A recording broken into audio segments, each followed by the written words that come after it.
하나님 말씀 함께 봅니다. 함께 보실 하나님 말씀은 시편 11편 1절에서 7절 말씀입니다.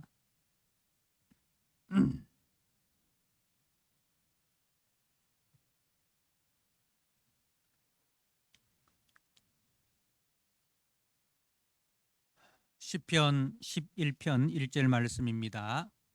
내가 여호와께 피하였거늘 너희가 내 영혼에게 새같이 네 산으로 도망하라 함은 어찌함인가. 악인이 활을 당기고 화살을 시위에 먹이며 마음이 바른 자를 어두운 데서 소려 하는도다. 터가 무너지면 의인이 무엇을 하랴. 여호와께서는 그의 성전에 계시고 여호와의 보좌는 하늘에 있음이여 그의 눈이 인생을 통촉하시고 그의 안목이 그들을 감찰하시도다. 여호와는 의인을 감찰하시고 악인과 폭력을 좋아하는 자를 마음에 미워하시도다. 악인에게 그물을 던지시리니 불과 유황과 태우는 바람이 그들의 잔에 소득이 되리로다. 여호와는 의로우사 의로운 일을 좋아하시나니 정직한 자는 그의 얼굴을 배우리로다. 아멘. 하나님 아버지, 정말 내 주님을 가까이 하기를 우리가 힘쓰고 애쓰고 있는지요? 주님을 가까이 하기가 얼마나 힘들고 어려운지 찬송을 통해서 우리가 고백드렸습니다. 주님, 우리의 소원이 어떻게든지 주님을 가까이 하고 어떻게든지 주님을 닮고 어떻게든지 주님을 따르는 것이 우리의 최고의 소원이 되고 최고의 소망이 되고 최고의 기도 제목이 되게 하여 주옵소서. 오늘도 말씀을 통해서 주님의 선하심과 주님의 아름다움을 보게 해주시고 그 주님께서 우리에게 요구하시는 선한 삶이 어떤 것인가를 우리가 듣게 하시고 배우게 하시고 깨닫게 해주셔서 순종하는 귀한 시간 되게 하여 주옵소서. 예수님께 하신 이름으로 기도드리옵나이다. 아멘. 오늘 시편 11편 말씀, 터가 무너져도 라는 말씀으로 주신 말씀을 함께 나누고자 합니다. 오늘 3절 말씀에 터가 무너지면 의인이 무엇을 하랴. 터가 무너지면 의인이 무엇을 하라.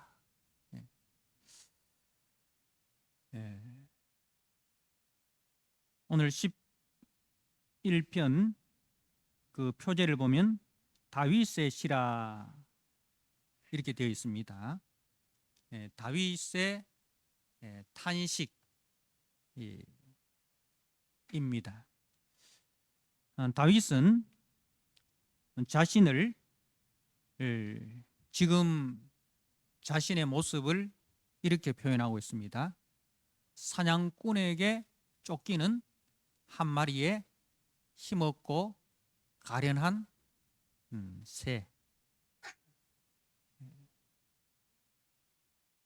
2절 말씀에 보니까 악인이 활을 당기고 화살을 시위에 먹이며 마음이 바른 자를 어두운 데서 소려 하는도다.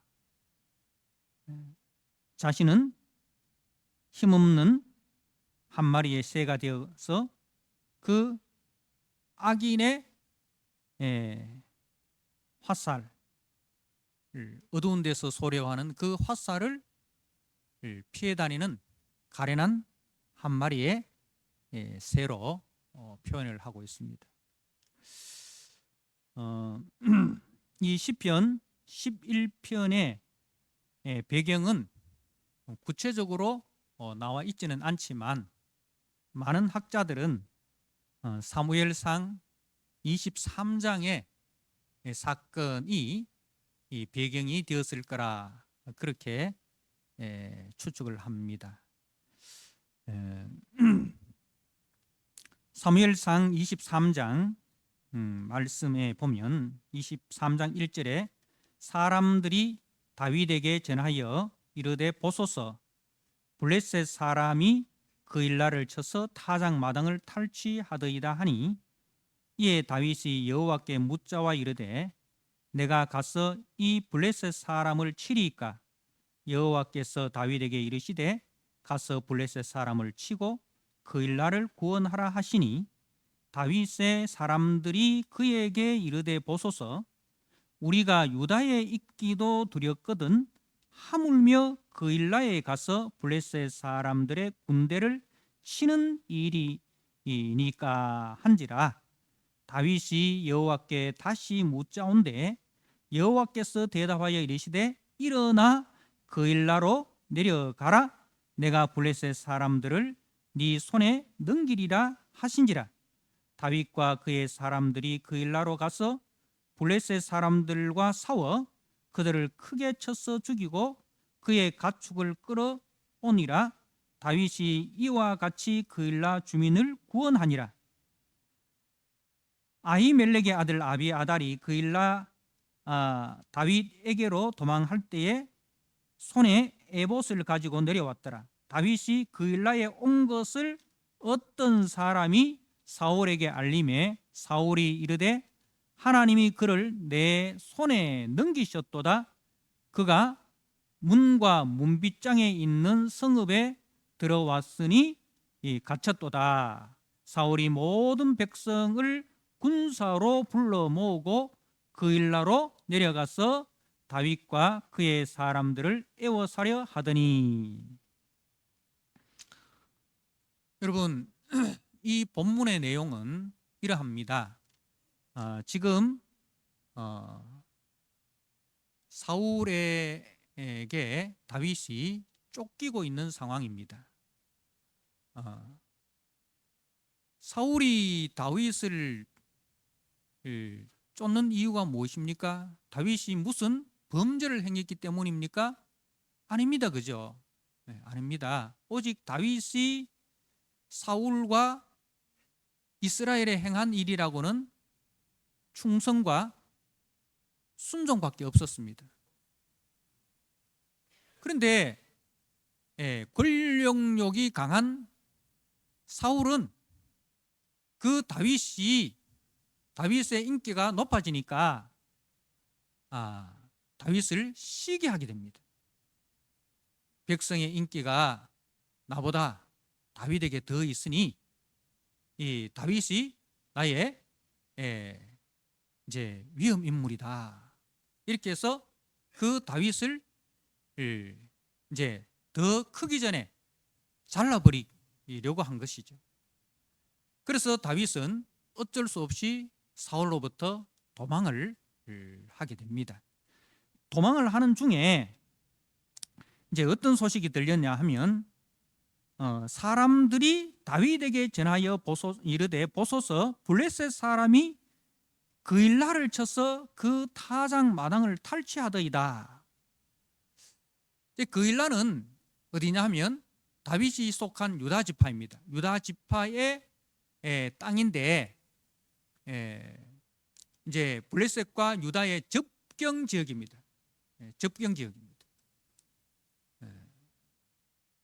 자, 이 추수 때가 되어 가지고 이 블레셋 사람들이 이 추수하고 있는 이 그일라 지역에 들어와서 약탈을 해가는 거예요.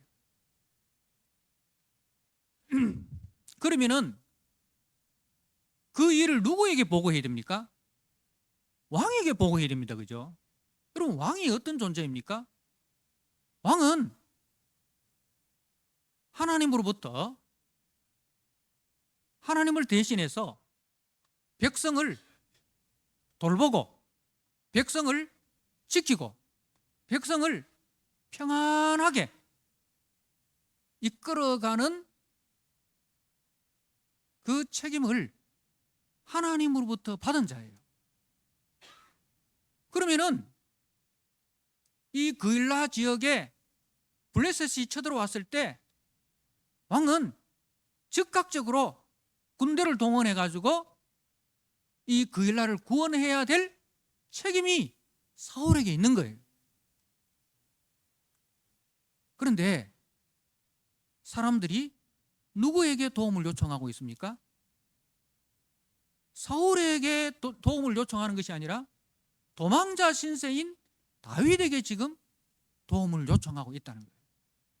이거 뭐가 잘못돼도 한참 잘못된 거 아닙니까? 그죠? 뭐가 잘못돼도 한참 잘못됐어요. 자, 그래서 이제 다윗이 여호와께 묻습니다. 기도합니다. 내가 가서 이 블레셋 사람을 치리까? 이 다윗도 좀 우리가 생각할 때 좀 모자라는 사람 같아요. 지금 자기 코가 석자인데, 그죠? 자기도 지금 도망자 신세인데, 도망자 신세이면서 이 블레셋과 전투를 벌인다? 이긴다는 보장도 없고, 그리고 그렇게 하다가 지금 도망자는 사울을 피해서 자기의 이제 모습이 늘 감춰져 있어야 됩니다. 그죠? 어디에 있다 하면 사울이 군대를 동원해 가지고 잡으러 온단 말입니다. 그러니까 늘 이렇게 도망자 신세로 뭐 이동도 밤에 해야 되고 뭐 그렇게 해야 되는 거 아닙니까? 그죠? 근데 그일라와 전투를 하면은 내가 여기 있습니다. 그 자기를 완전히 노출해 버리는 거예요. 그럼에도 불구하고 다윗은 하나님께 묻습니다. 하나님, 이 일을 어떻게 할까요? 내가 블레셋과 전투를 할까요, 말까요? 일단 하나님의 뜻을 묻습니다. 내 생각이 우선이 아니라 하나님의 생각이 뭔가는 것을 묻는 거예요. 그래서 여호와께서 다윗에게 이르시되 가서 블레셋 사람을 치고 그일라를 구원하라. 이게 하나님의 뜻입니다. 이게 하나님의 뜻이에요. 자, 그래서 이제 다윗이 자기 측근들에게 이야기를 합니다. 하나님께 기도하니까 하나님께서 이렇게 응답하셨다. 자, 그러니 3절에 다윗의 사람들이, 다윗의 측근들이죠. 다윗과 함께 도망다니는 그 다윗의 측근들이 그에게 이르되 보소서.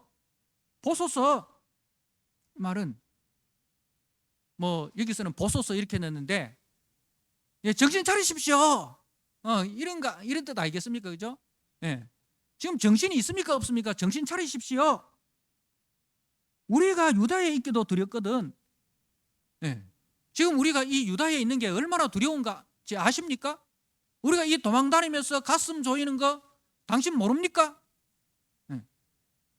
유다에 있기도 두렵거든. 하물며 그일라에 가서 블레셋 사람들의 군대를 치는 일이니까 이 말도 되지도 않는 그런 이야기 하지 마십시오. 우리가 도망자 신세 아닙니까? 언제 발각되어 가지고 붙잡혀 가서 사형이 집행될지 모르는 그 도망자 아닙니까? 그런데 어떻게 우리가 우리의 정체를 드러내 가지고 그일라와 그 블레셋과 전투를 한단 말입니까? 자, 그래서 이제 다윗이 여호와께 다시 묻습니다. 그런데 하나님의 뜻은 변함이 없습니다. 여러분, 이것이 오늘 본문의 배경입니다. 자, 다윗은 오늘 1절 말씀에 내가 여호와께 피하였거늘, 이 말은 나는 이미 벌써부터 여호와께 피하였다. 자, 여호와께 피하였다라는 말은 무슨 말이냐면 여호와가 나의 도움이시라는 그 확신을 갖고 있다. 여호와의 뜻이면 내가 살기도 하고 여호와의 뜻이면 내가 죽기도 할 것이다. 내가 살고 내가 죽는 것이 사울의 손에 달린 것이 아니라 하나님의 손에 달렸다. 나는 이미 그렇게 확신하고 있다. 그 뜻입니다. 그래서 다윗은 벌써부터 하나님을 자신의 피난처로 삼았기 때문에 어려움 속에서도 하나님께 묻고 하나님과 동행을 하고 있는 것입니다. 어떤 형편에서도 하나님과 한 몸이 되고 하나님 편에 굳게 설 것을 다짐한 것입니다. 자, 이렇게 다윗이 나는 벌써 하나님 편에 섰다 라고 하니까 저들이 하는 말이 너희가 내 영혼에게 새같이 네 산으로 도망하라 하면 어찌함인가. 자, 다윗은 우직하게 하나님만 바라보고 하나님의 뜻을 묻고 그 하나님의 뜻에 자신을 처 복종시키기로 그렇게 결정하였습니다. 그러니까 현실을 도피하지 않고 현실을 믿음으로 돌파하겠다는 거예요. 다윗은 현실 도피적인 삶이 아니라 믿음으로 현실을 돌파하겠다는 거예요. 거기에 대해서 이제 사람들이 그 측근들이 새같이 네 산으로 도망하라. 그 외국으로 도망치자. 망명하자. 우리가 망명정부 세우자. 잠시 피해 있다가 사울이 죽으면 그때 다시 돌아오자. 현실적인 대안 아닙니까? 그죠? 현실적인 대안입니다. 현실적이고 굉장히 이성적이고 합리적인 거예요. 그러니까 하나님만 의지하지 말고 다른 방법을 한번 찾아보자는 겁니다. 굳이 고생스럽게 하나님의 뜻을 구하지 말고 인간적으로 좀 편하게 살 수 있는 방법을 한번 찾아봅시다.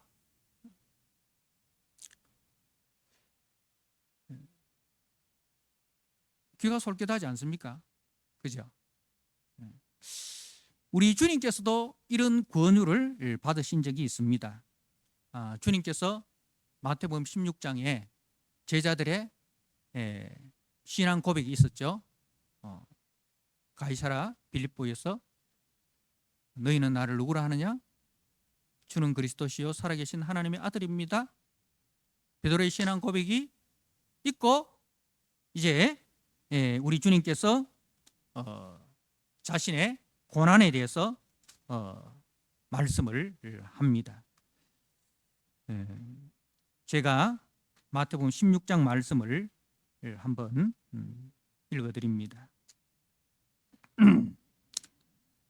16장 21절에 이때로부터 예수 그리스도께서 자기가 예루살렘에 올라가 장로들과 대제사장들과 서기관들에게 많은 고난을 받고 죽임을 당하고 제3일에 살아나야 할 것을 제자들에게 비로소 나타내시니 베드로가 예수를 붙잡고 항변하여, 이 항변하여라는 말은 꾸짖어 이 말입니다.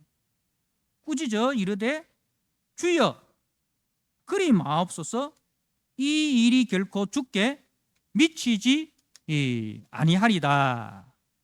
예수께서 돌이키시며 베드로에게 이르시되 사단아 내 뒤로 물러가라. 너는 나를 넘어지게 하는 자로다. 네가 하나님의 일을 생각하지 아니하고 도리어 사람의 일을 생각하는도다 하시고 이에 예수께서 제자들에게 이르시되 누구든지 나를 따라오려거든 자기를 부인하고 자기 십자가를 지고 나를 따를 것이라. 누구든지 제 목숨을 구원하고자 하면 잃을 것이요 누구든지 나를 위하여 제 목숨을 잃으면 찾으리라. 이제 우리 주님도 이 땅에 오신 목적이 십자가를 지시고 그 십자가의 죽으심으로 우리를 대속하시는 그 하나님 아버지께서 계획하신 그 일에 죽기까지 순종하기 위해서 이 땅에 오셨습니다. 그죠? 오늘 우리 전도사님께서 예정론을 이제 말씀을 하셨는데 이거는 우리가 이성적으로 받아들이기는 좀 어렵습니다. 예. 그래서 이 부분에 있어서 이제 교회가 두 쪽으로 나눠집니다. 우리 칼빈주의는 하나님의 절대 주권, 하나님의 예정을 이야기하지만 이제 그 알미니우스 쪽을 따르는 사람들은 합리적이고 이성적이에요. 그래서 저들은 하나님의 절대 주권이 아니라 하나님께서 구원을 예수 그리스도를 통해서 온 인류를 구원하시기로 계획하셨고, 거기서 이제 그것을 보고 의지적으로 반응하는 자들은 구원하시고 거부하는 자들은 구원하기 않기로 하셨다. 여러분 들어보면 굉장히 합리적이잖아요. 우리가 전도했는데, 복음을 전했는데 어떤 사람들은 그것을 듣고 자기가 의지적으로 받아들이는 거예요. 근데 어떤 사람들은 자기의 의지를 가지고 거부하잖아요. 그럼 결정은 누가 한 거예요? 본인이 한 거잖아요. 우리가 현상을 보면 그렇게 맞는 거잖아요.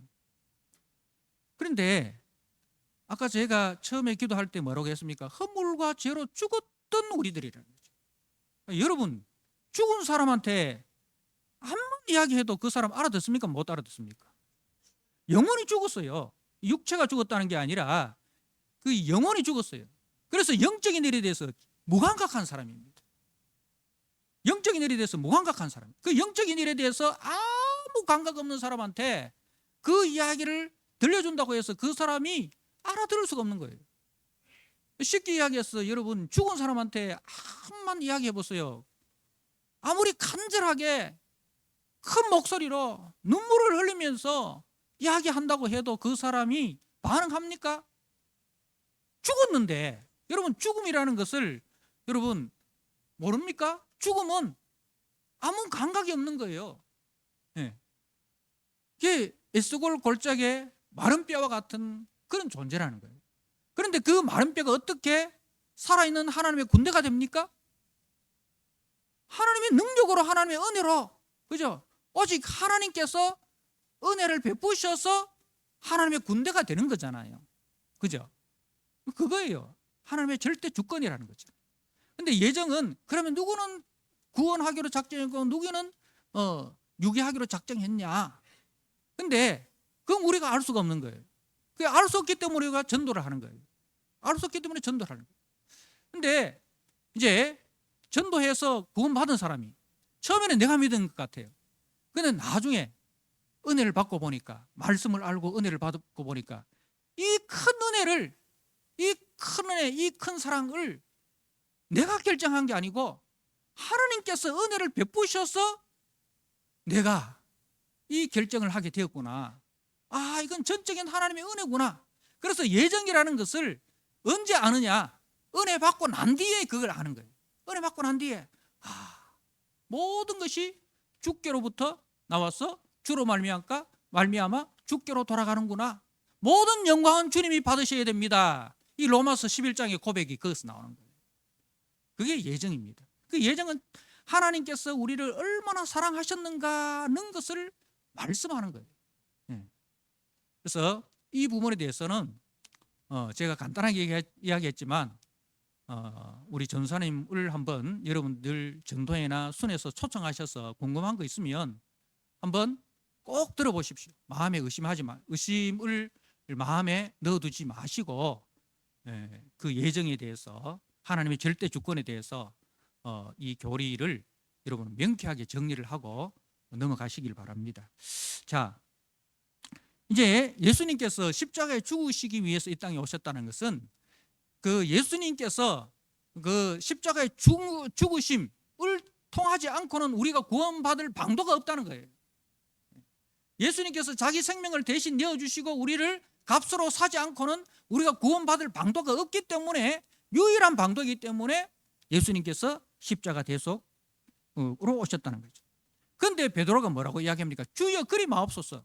이건 뭘 방해하는 겁니까? 하나님의 구원 계획을, 온 인류를 하나님께서 택하신 자기 백성들을 구원하기로 작정하신 그 하나님의 경륜을 막아서는 대역죄인 거예요. 이게 누가 하는 일이에요? 마귀가 하는 일이라는 거죠. 하나님의 구원을 방해하고 그것을 막아서는 것은 마귀가 하는 일인 거죠. 그런데 베드로가 예수님께 충성한다는 그 이유로 막아서는 거예요. 그래서 예수님께서 사단아 내 뒤로 물러가라 이거죠. 사단이 앞장서면 안 됩니다. 누가 앞장서야 됩니까? 예수님이 앞장서고 우리는 뒤로 늘 우리는 예수님을 뒤따라가는 거예요. 우리가 예수님보다 앞서면 안 돼요. 그래서 우리가 말씀보다 기도보다 앞서면 안 되는 거예요. 항상 성령께서 인도하시는 대로 말씀과 기도 뒤에 우리는 따라가는 거예요. 지금 다윗이 그렇지 않습니까? 하나님께 묻고 하나님이 인도하시는 대로 하나님이 지시하시는 대로 따라가는 거예요. 그런데 이 다윗의 접근은 뭐라고 이야기합니까? 하나님의 뜻이고 뭐고 지금 현실을 보세요. 현실을 보세요. 그 현실을 보고 결정하라는 거예요. 그럼 현실을 보고 결정하라는 것은 그 현실 속에 역사하시는 하나님을 배제시켜 버리는 거예요. 하나님을 배제시키는 그 순간 우리는 뭐가 됩니까? 하나님 앞에 반역자가 됩니다. 성도는 항상 하나님 앞서 가시고 우리는 따라가는 거예요.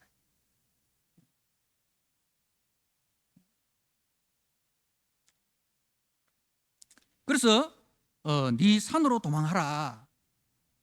이 말은 현실을 직시하고 현실적으로 판단하라는 거예요. 근데 성도가 가는 길은 우리 주님이 걸어가셨던 길처럼 넓은 문, 넓은 길이 아니라 항상 우리는 좁은 문, 좁은 길입니다. 우리 성도들은 우리의 욕망과 우리의 야망과 우리의 꿈을 이루는 것이 우리의 최고 소망이 아니에요. 그것을 내려놓고 하나님의 꿈이 무엇입니까? 하나님의 뜻이 무엇입니까? 그 일에 나를 처복종시키는 것이 구원 이후의 우리의 삶인 거예요. 구원이라는 건 뭐예요? 사망에서 생명으로 옮긴 거예요. 그 생명이 뭡니까? 영원한 생명이에요. 죽어도 다시 사는 영원한 생명을 우리가 얻었어요. 그래서 그 은혜에 감격해서 내가 살아도 주를 위해서 죽어도 주를 위해서, 이게 성도의 자세라는 거예요. 그런데 우리가 구원을 받고 난 이후에도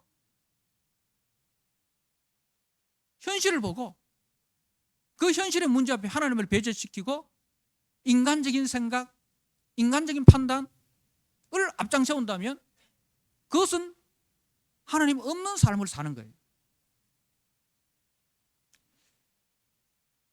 여러분, 사단이 우리가 산으로 피한다고 해서 사단이 못 쫓아올까요? 2절 말씀을 보십시오. 11장 2절을 악인이 활을 당기고 화살을 시위에 먹이며 마음이 바른 자를 어두운 데서 소리하는도다. 마귀는요, 언제 어디서든지 우리를 집어삼키려고 하고 있습니다. 근데 우리가 주님과 꼭 붙어 있으면 마귀는 우리를 집어삼키지 못합니다. 근데 우리가 주님과 떨어지는 순간, 내가 사망의 엄침한 골짜기를 지날 때 이건 위험한 길이야 하고 그 사망의 엄침한 길로 걸어가지 않고 내가 넓은 문, 넓은 길로 가면 어떻게 됩니까? 주님과 떨어져 버린 거예요. 내가 사망의 엄침한 골짜기를 지날지라도 주께서 나와 함께 하시는 그 사망의 골짜기에 누가 계십니까? 좁은 문, 좁은 길 되시는 우리 주님이 선한 목자 되어서 우리를 안고 가시는데 위험해 보여. 위험해 보여. 그래가지고 거기서 주님으로부터 도피해가지고 자기가 생각하는 산으로 도망가요. 넓은 문, 넓은 길로 가는 거예요. 그러면 마귀가 얼씨구나, 내 밥이 여기 있구나 하고 덥석 물어가는 거예요.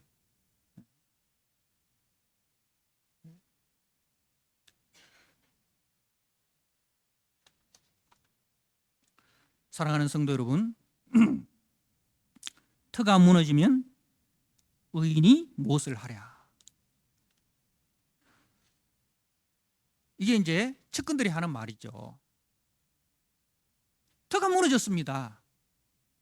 터가 무너졌습니다. 이 말은 나라의 기초가 바닥부터 흔들리고 있습니다. 나라의 기초가, 나라의 법과 질서가 기초부터 흔들리고 있습니다. 나라의 기초, 나라의 법과 질서가 뭡니까? 왕은 백성을 지키고 백성을 보호하기 위해서 존재하는 거예요. 국가 권력은 그 일을 위해서 동원을 해야 돼요. 국민을 지키기 위해서. 그죠? 국가 권력을 동원할, 국가 권력은 그 일을 위해서 존재하는 거예요. 그런데 그 국가 권력을 어디에 쓰고 있습니까? 다윗을 잡기 위해서. 자기의 대적이라고 생각하는 그 자기 국민인, 자기 그 다윗조차도 자기가 지키고 보호해야 되는 대상 아닙니까? 그죠? 근데 그 자기 자국민을 잡기 위해서 국가 권력을 지금 사울이 동원을 한 거예요. 국가 권력은 지금 그일라에 침입한 블레셋을 막기 위해서 온 군대를, 온 백성을 동원을 해야 되는데 그 일에는 지금 사울이 코빼기도 안 보이는 거예요. 그 일에는 코빼기도 안 보이고 그 일에 그일라를 침입한 블레셋을 막아낸 그 다윗을 잡기 위해서 국가 권력을 동원하고 있는 거예요. 자, 그리고 그일라는 또 어떻습니까? 자기들이 위기에 처했을 때 그 유다 지파인 다윗이 구원했습니다. 그죠? 근데 구원받고 난 이후에는 어떻게 합니까? 뒤통수 치는 거예요. 사울에게 가서 다윗이 여기 있습니다라고 그 다윗을 고발하는 거예요. 그러니까 위에서부터 아래까지, 그죠? 상식도 없고 양심도 없고 도덕도 없고 신앙도 없고 법도 없고 질서도 없고 이게 다 무너진 거예요. 여기서 당신이 뭘 할 수 있단 말입니까? 그러니 떠나십시오. 이 땅은 소망이 없습니다.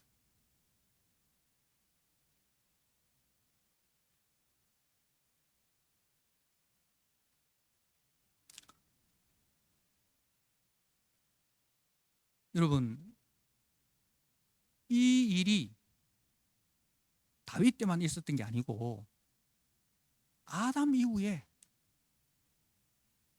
범죄한 이후에 이런 역사는 늘 있어 왔습니다. 인간은 철저하게 자기 중심입니다. 왕이 되었다 하더라도 하나님께서 권력을 왕에게 주었잖아요. 그 권력은 하나님께서 위임받은 권력이에요. 하나님께서 그 권력을 위임했을 때의 목적이 뭡니까?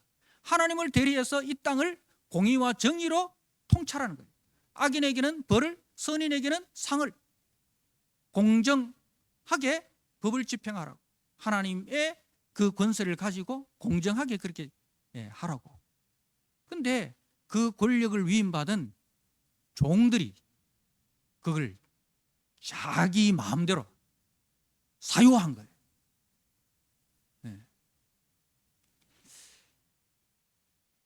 그래서 이세벨과 아합이 지배했던 그 시대에 엘리야라는 선지자가 있었지 않습니까? 엘리야가 그 바알과 아세라의 신상으로 뒤덮인 그 북이스라엘을 보고 분노하면서 하나님의 열심으로 그 아합을 설득하고, 그죠? 갈멜산에서 하나님만이 참신이다라는 것을 증명을 하고, 그렇게 그야말로 온몸이 부서져라 동분서주하며 일을 했습니다. 그런데 결과는 무엇입니까? 아무런 변화가 없는 거예요. 그래서 엘리야가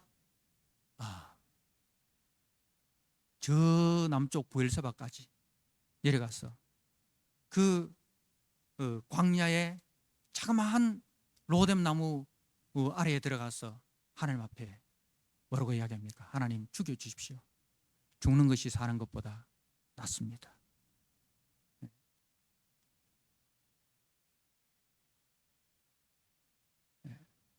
터가 무너졌는데 내가 할 수 있는 일이 뭐가 있습니까? 내가 할 수 있는 일이 아무것도 없습니다.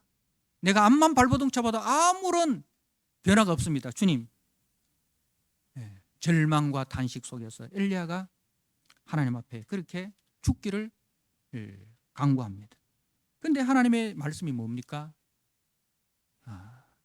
아직도 바알에게 무릎 꿇지 않는 7천의 사람을 내가 남겨두었다 하는 것입니다. 정의와 공의가 무너짐을 한탄하는 아모스 선지자에게 주님은 이렇게 말씀하십니다. 아모스 9장 11절에 그날에 내가 다윗의 무너진 천막을 일으키고 그 틈을 막으며 그 퇴락한 것을 일으켰어. 여러분, 누가 일으키고 누가 막으신다는 겁니까? 하나님이 내가 일으키고 내가 일으켰어. 하나님이 하신다는 거예요.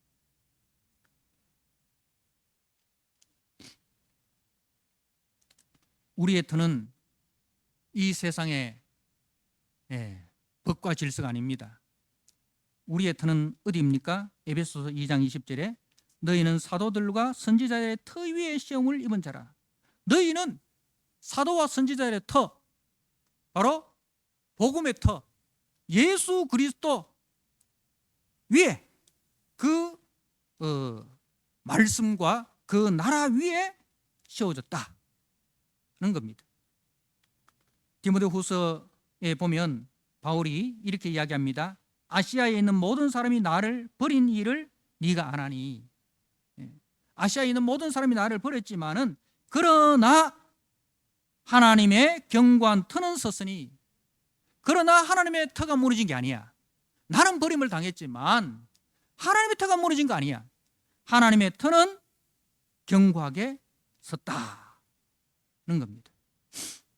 사랑하는 성도 여러분, 성도의 사명이 무엇인지 아십니까? 우리가 이사야서 58장 말씀을 한번 보시기 바랍니다.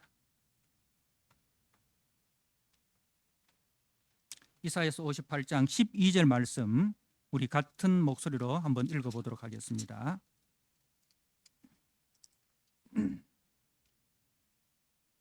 이사야서 58장 12절,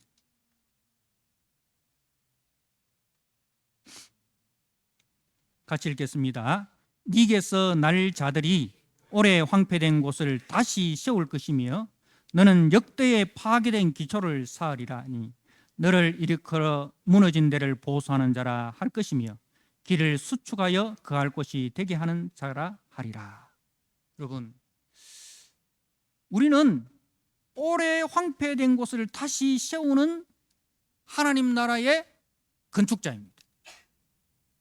역대에 파괴된 기초를 뭐로 세웁니까? 하나님의 말씀으로 우리는 세우는 자들입니다. 너를 일컬어 무너진 데를 보수하는 자라 할 것이며 길을 수축하여 거하는 곳이 되게 하는 자라. 이것이 우리의 사명입니다. 사랑하는 성도 여러분, 오늘 우리가 살아가는 시대는 그 어느 때보다도 갈등과 분열이 심각한 상황입니다. 총만 안 들었다 뿐이지 그야말로 내전 상황입니다. 그래서 많은 목사님들이 이 일에 대해서 경각심을 가지고 기도하자라고 이야기를 합니다. 이찬수 목사님, 이재철 목사님, 송태근 목사님, 이런 목사님들의 말씀을 들어보면 기도하자고 이야기하는데, 그런데 거기에 달린 댓글들을 보면 엄청난 비방을 합니다. 왜 목사님은 두리뭉실하게 이야기하느냐고. 우파면 우파, 좌파면 좌파, 어느 편을 딱 들어가지고 이야기를 해야지 왜 그렇게 두리뭉실하게 이야기하냐고. 여러분, 목사님들이 구체적으로 이야기를 하면 듣습니까? 안 듣습니다. 목사님 이야기를 들어보면 목사님은 좌파군요. 목사님 이야기 들어보면 목사님은 우파군요. 그렇게 딱 판단해버리고 안 들어요. 그래서 목사님들이 어쩔 수 없이 그렇게 두리뭉실하게 밖에 이야기할 수 없는 거예요. 그런데 여러분, 우리가 좀 제대로 좀 알아야 됩니다. 이 좌파도 필요하고 우파도 필요한 거예요. 여러분, 오른손만 있고 왼손이 없으면 뭐가 돼요? 국가에서 장애인이라고 등록시키고 매달 얼마씩 보조를 해줍니다. 왼손만 있고 오른손이 없어도 마찬가지예요. 여러분, 이 오른손과 왼손은 서로 상호 보완해야 될 존재예요. 이 오른손과 왼손이 맨날 들이붙어가 싸우면 이 몸이 되겠습니까? 안 되겠습니까? 오른손의 역할이 있고 왼손의 역할이 있습니다. 그 역할을 서로 존중해야 돼요. 좌파의 장점이 있고 우파의 장점이 있습니다.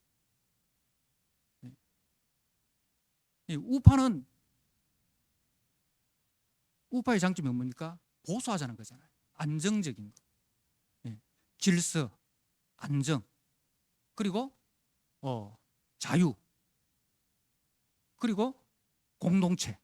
이 여러분 다 좋은 거 아닙니까? 다 좋은 거잖아요. 근데 좌파의 장점은 뭡니까? 좌파는 약자를 보호하자는 거예요. 약자를 보호하자. 그리고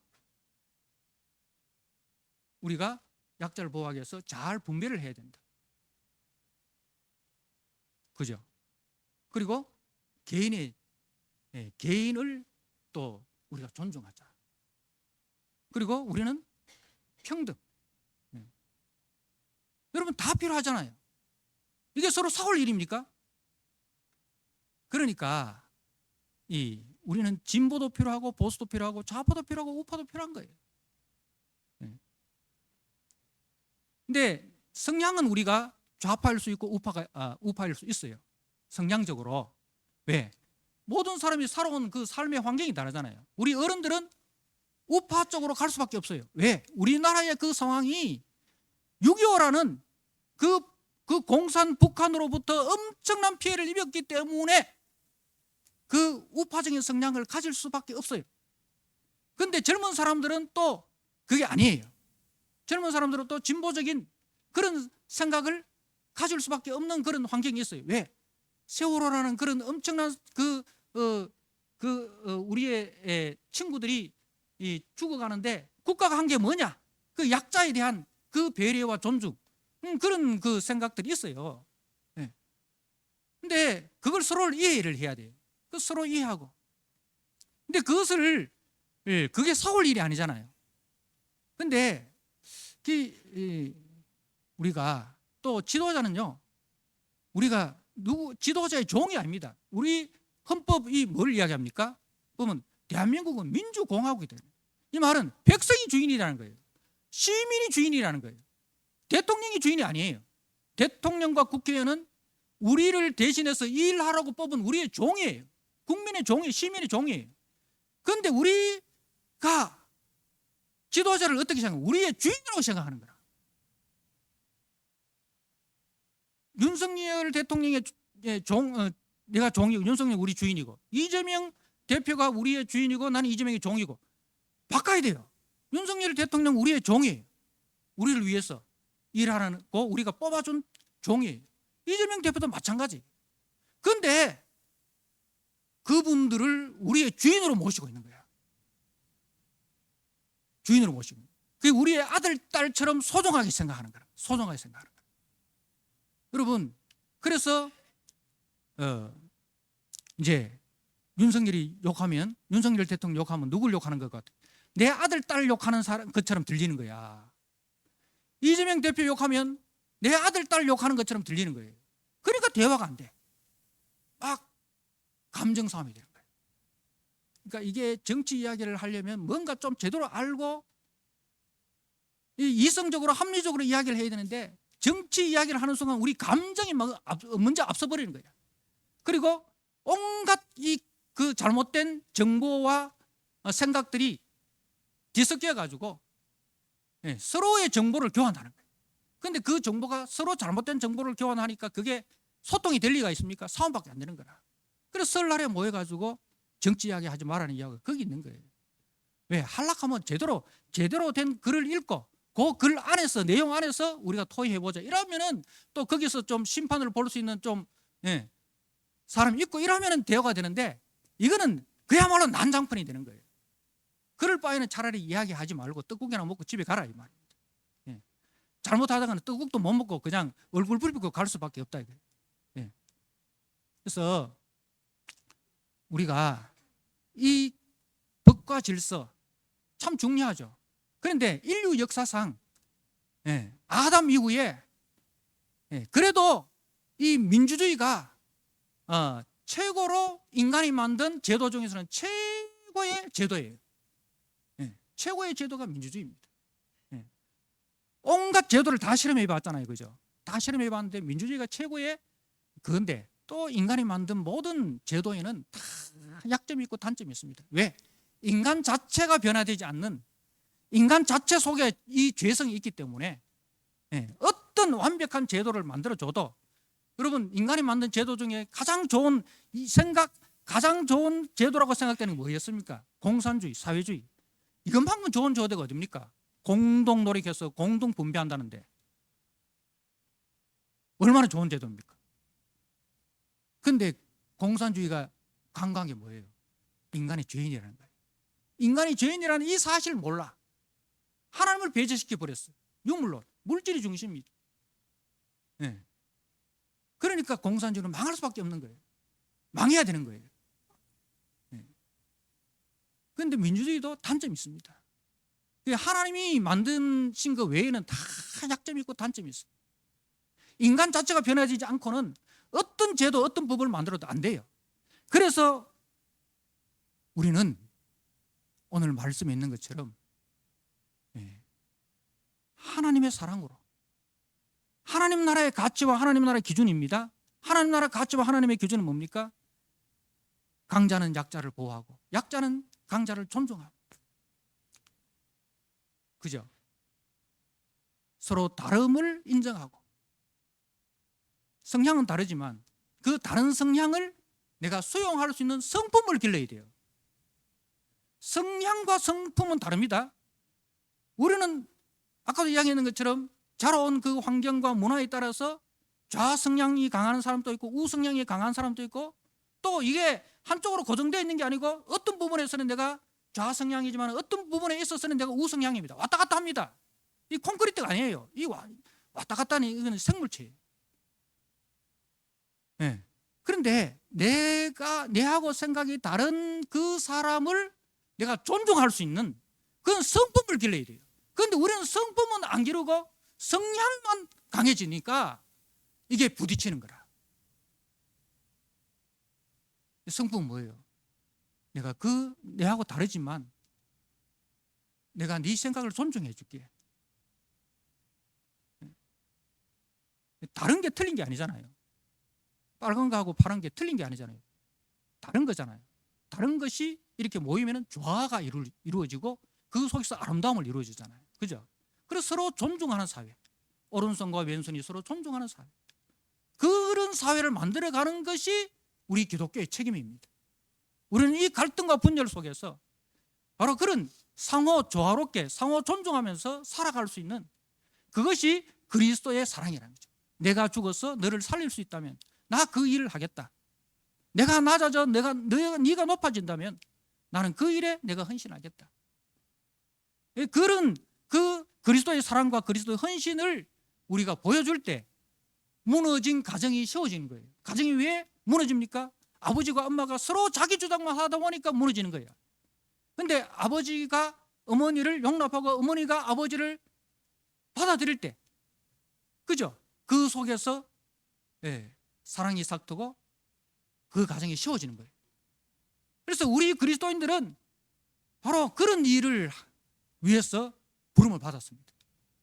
그 갈등이 있는 속에, 분열이 있는 속에 우리가 들어가서 그 갈등과 분열을 녹이고 사랑과 화합으로, 상호 존중으로 그 일에 우리가 희생하고 헌신하라고 우리를 세우셨다는 사실을 기억하시고, 이번 설 명절에 그렇게 여러분의 삶의 자리에서, 여러분의 가정 속에서 그리스도를 본받아 그리스도의 가치와 그리스도의 기준과 그리스도의 질서를 세워가는 저와 여러분 되시기를 주님의 이름으로 축복합니다.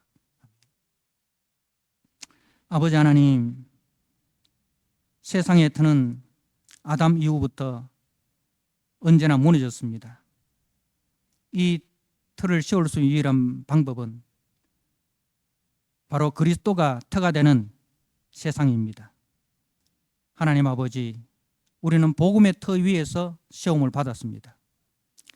그리스도의 정신과 그리스도의 사랑과 그리스도의 말씀으로 그리스도의 터를 견고하게 세워서 세상을 이 복음의 터 위에 세우는 그 일에 우리가 충성하고 헌신하는 저희들 되게 하여 주옵소서. 그리하여 우리를 통하여 무너진 터가 다시 세워지고 무너진 사회가 다시 회복되는 은혜가 있게 하여 주옵소서. 예수님께 하신 이름으로 감사하며 기도드리옵나이다. 아멘.